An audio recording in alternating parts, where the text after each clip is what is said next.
People often disguise their truth behind words, but their reactions, those unguarded, fleeting moments, reveal everything. Every handshake, every polite smile, every favor, every apology is part of a game most people don't even realize they're playing. They believe honesty exists in language, but it rarely does. Niccolo Machiavelli understood something deeper, that real intent hides in behavior, not in speech. You learn more about a person by how they react when they think no one is watching than by anything they say when the spotlight's on. No matter how carefully they choose their words, no matter how well they polish their image, instinct betrays them. Instinct leaks through silence, through hesitation, through how they respond to power and opportunity. That's where truth lives. Machiavelli didn't just read people, he tested them. He carried himself in a way that made manipulators uncomfortable and opportunists reveal themselves. You can do the same. You don't have to argue, explain, or beg to be respected. You simply need to master a set of quiet habits, a form of composure that makes deceitful people retreat and uncertain ones align. Real confidence isn't about noise. It's about gravity. It pulls attention rather than chasing it. It commands respect without having to demand it. The first move is what I call the unbending frame. It's the discipline of remaining centered when others try to shake your foundation. Most people burn themselves out trying to explain, defend, or convince. But the powerful understand something simple. You don't win respect by talking. You win it by holding your ground. The unbending frame isn't arrogance. It's self-governance. It's knowing your principles well enough that no argument can drag you into chaos. You speak slowly, never rushed. You stay calm when others raise their voices. When someone tries to bait you, you don't wrestle. You let silence do the heavy lifting. You let them reveal themselves through their impatience. A steady man makes impulsive people nervous. He doesn't fight noise with noise. He lets stillness crush the frenzy. You don't defend your worth with speeches. You display it through your standards. When you keep your word to yourself, others instinctively recognize that you're not someone easily swayed. You signal without saying it. I cannot be bought by pressure. When you feel provoked, practice brevity. Respond with one clean, measured sentence, something precise enough to cool the situation. Put it in writing. I'll review it tomorrow. These short lines do more than communicate. They reframe the entire interaction. They remind others that you move on your own time. The unbending frame isn't stubbornness. It's loyalty to truth. You change your mind when logic demands it, not when emotion commands it. You refine yourself by removing the nervous clutter from your language. No more fillers. No more apologies for existing. No more soft disclaimers. Replace speed with clarity. Performance with decision. A strong frame doesn't mean aggression. It means quiet authority, built on consistency. The second move is controlled scarcity. Time is the ultimate signal of value. When your time is available to everyone, it loses its worth. When it's guarded, it gains gravity. Scarcity isn't about vanishing or being mysterious. It's about structure. It's choosing when and how to engage. You answer messages when you mean to, not when summoned. You set boundaries on your calendar and defend them like a fortress. Because the moment you're reachable at all times, you're no longer respected. You're consumed. Enemies thrive on accessibility. They want to know your rhythm, so they can disrupt it. When you control your schedule, you control your power. Machiavelli said, "Favors should be given like coins, not confetti." You don't withhold out of ego. You distribute with precision. Your calendar should reflect your values. If a meeting or request doesn't serve your mission or strengthen your alliances, it doesn't deserve space. There's another layer: emotional scarcity. Most people give their inner weather away too easily. They share excitement too soon, frustration too openly, insecurity too often. But when your emotions are public property, anyone can play you like an instrument. Protect your internal world. Share plans after they're executed. Keep enthusiasm private until it's stable. Don't rely on others to regulate your feelings. Earn your calm through ritual, solitude, and reflection. The less reactive you are, the harder it becomes for others to control you. When your reactions go quiet, manipulators lose their levers. Power comes not from what you show, but from what you choose not to reveal. The third move is deliberate silence. Most people speak to prove themselves. The wise speak to clarify. Silence is not weakness, it's a weapon.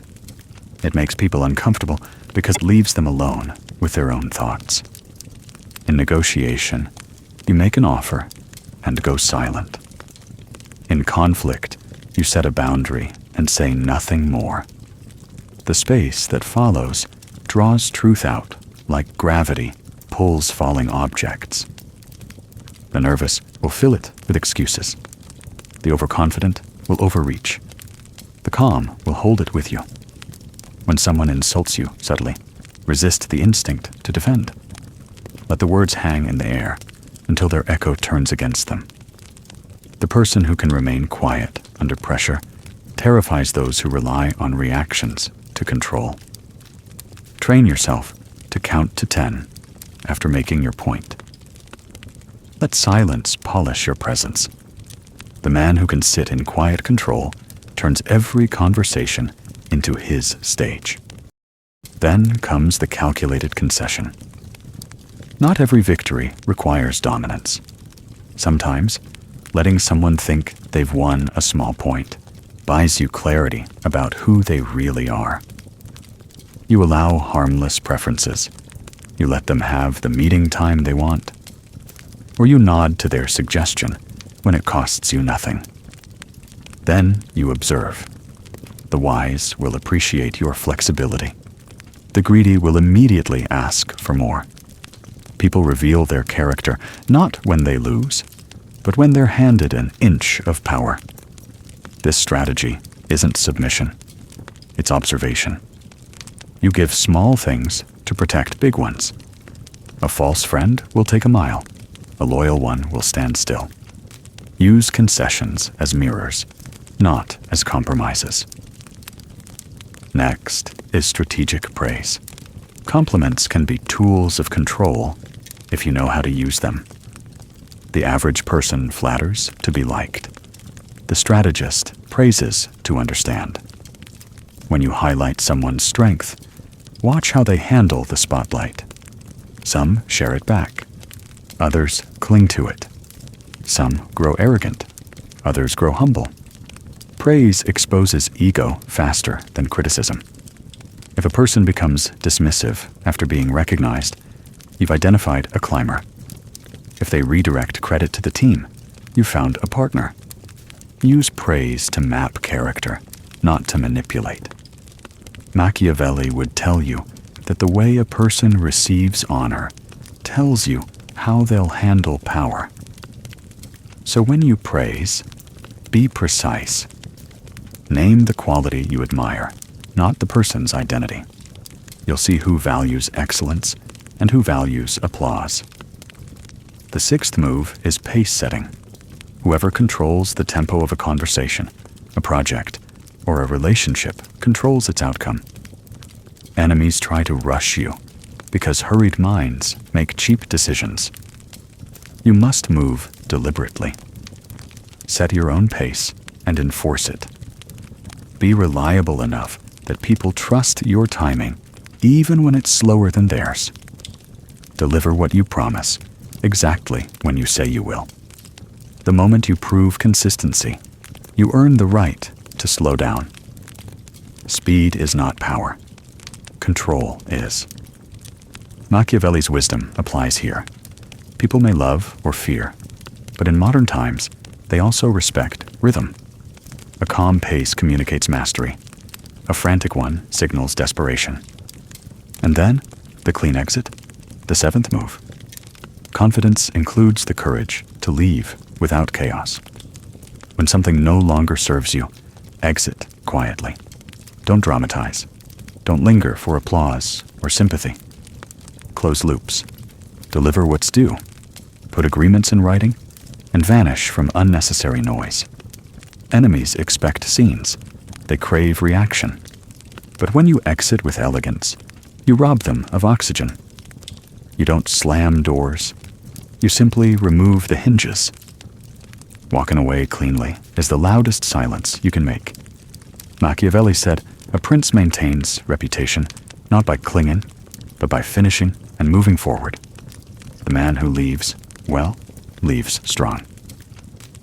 But tactics mean nothing without principles to hold them together. Power without inner order collapses.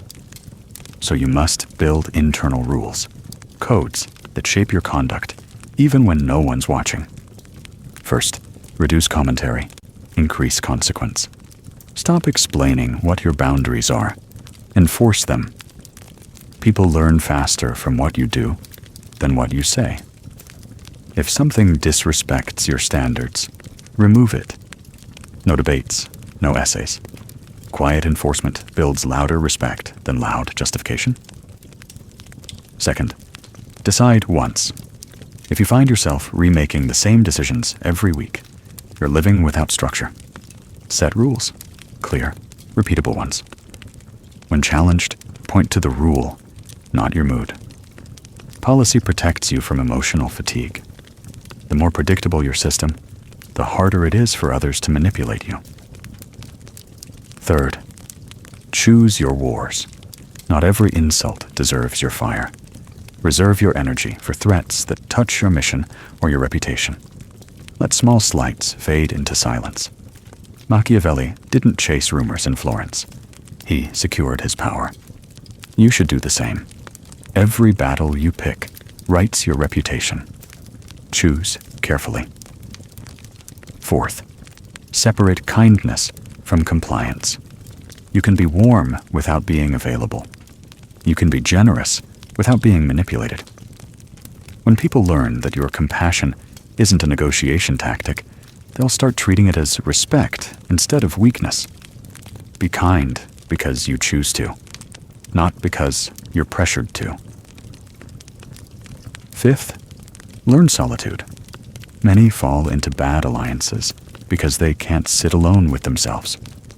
Solitude is not punishment. It's power training. It's where you sharpen judgment, reinforce standards, and clean the noise from your mind.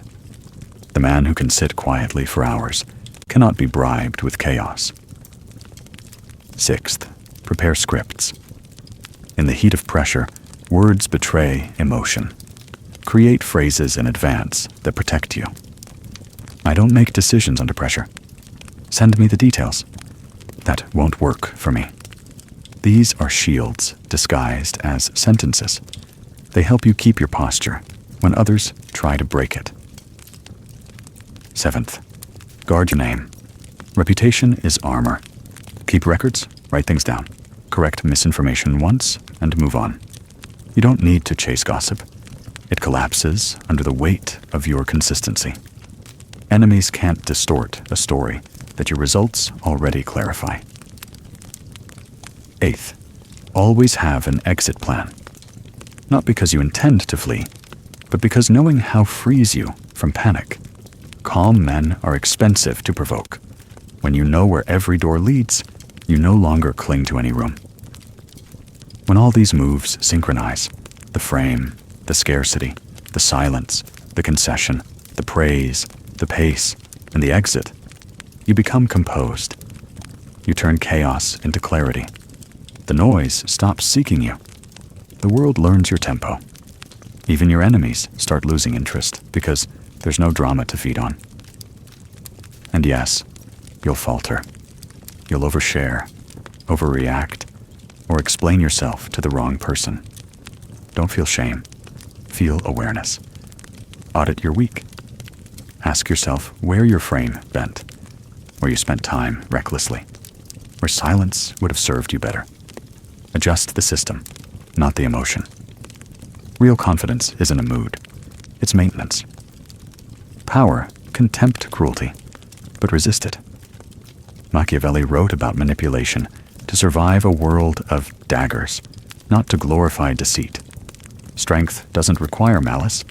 It requires structure. You don't humiliate. You outlast. You don't destroy. You outgrow. The point isn't domination. It's direction. True confidence protects energy for creation, not destruction. So practice these moves daily. When someone tries to bait you, respond with composure. When someone demands urgency, impose your pace. When people test boundaries, enforce them gently but firmly. Over time, something remarkable happens. The world begins to calibrate around you.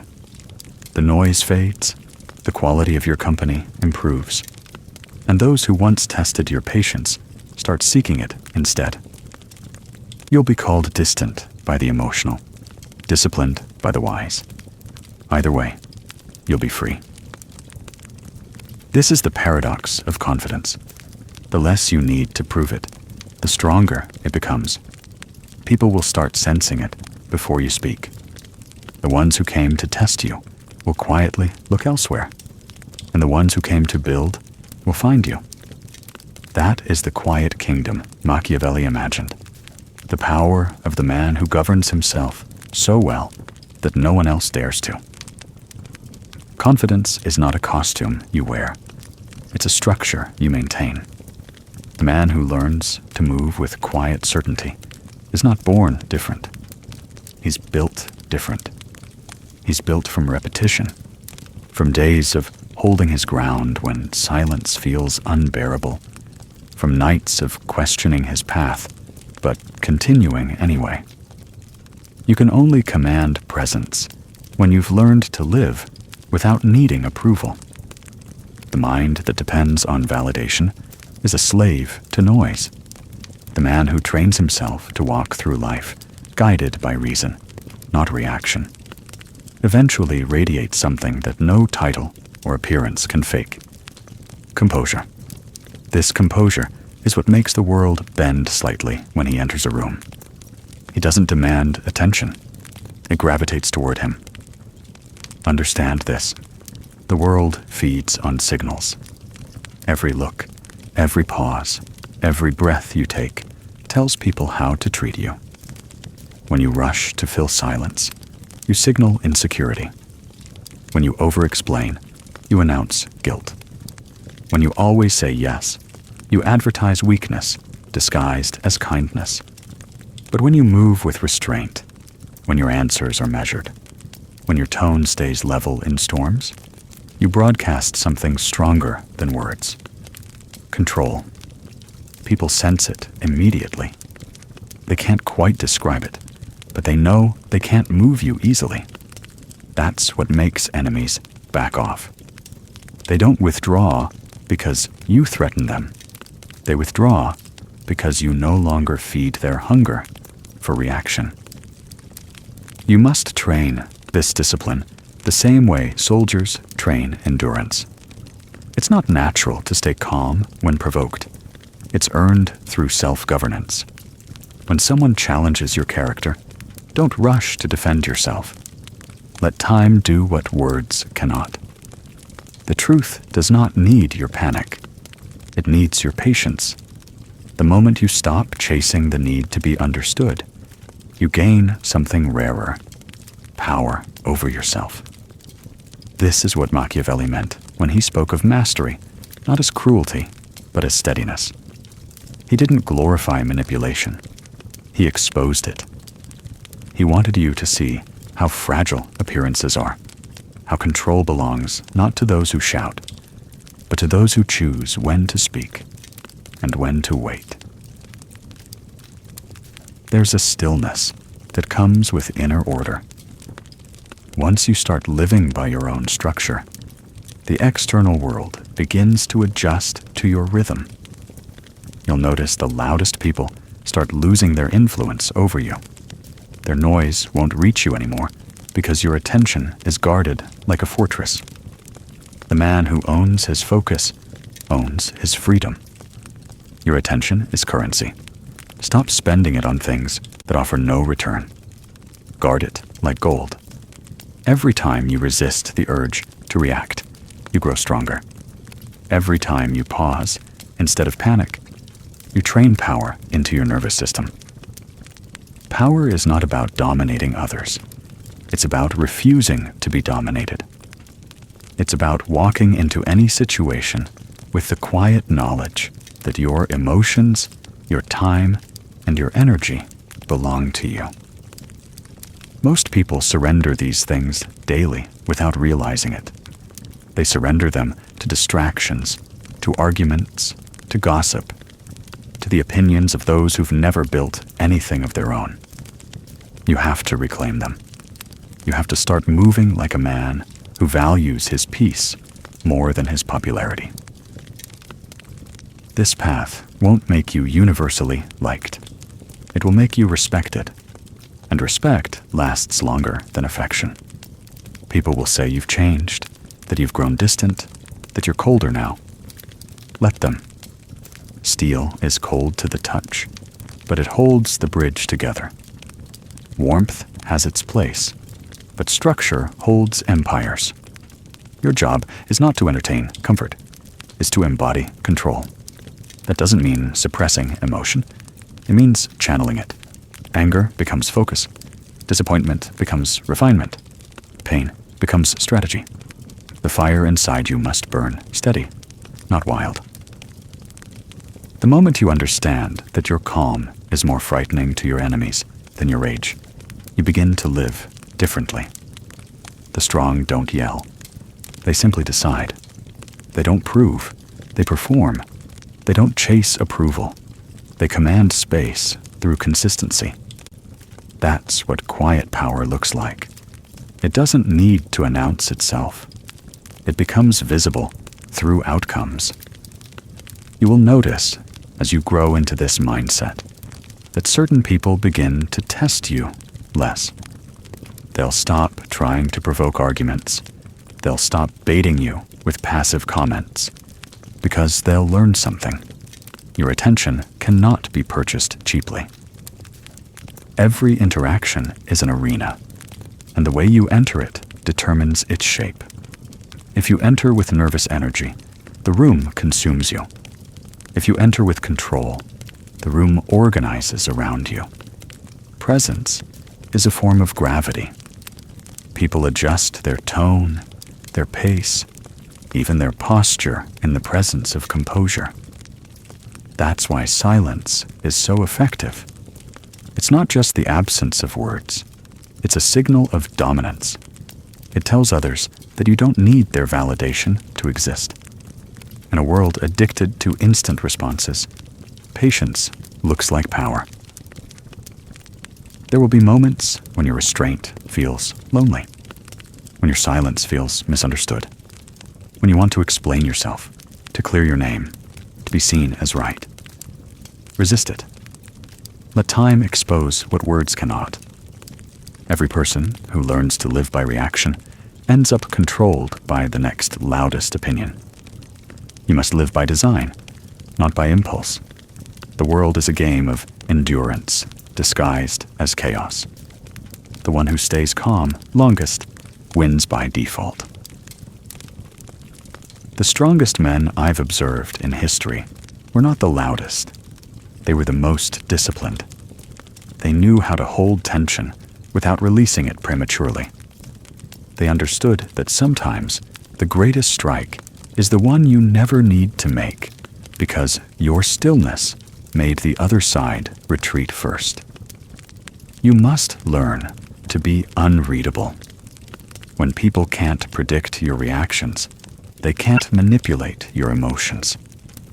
And when your emotions are yours alone, your decisions become cleaner, your relationships become healthier, and your work becomes unstoppable. A man who is not desperate for attention is a man who cannot be controlled. Machiavelli knew this. He knew that those who constantly seek approval from others are always one compliment away from obedience. But the man who validates himself through his standards becomes untouchable. He doesn't chase, he attracts. He doesn't react, he observes. He doesn't argue, he enforces. He doesn't withdraw from the world in bitterness. He participates in it strategically. Every yes is earned. Every no is decisive. Every silence is intentional.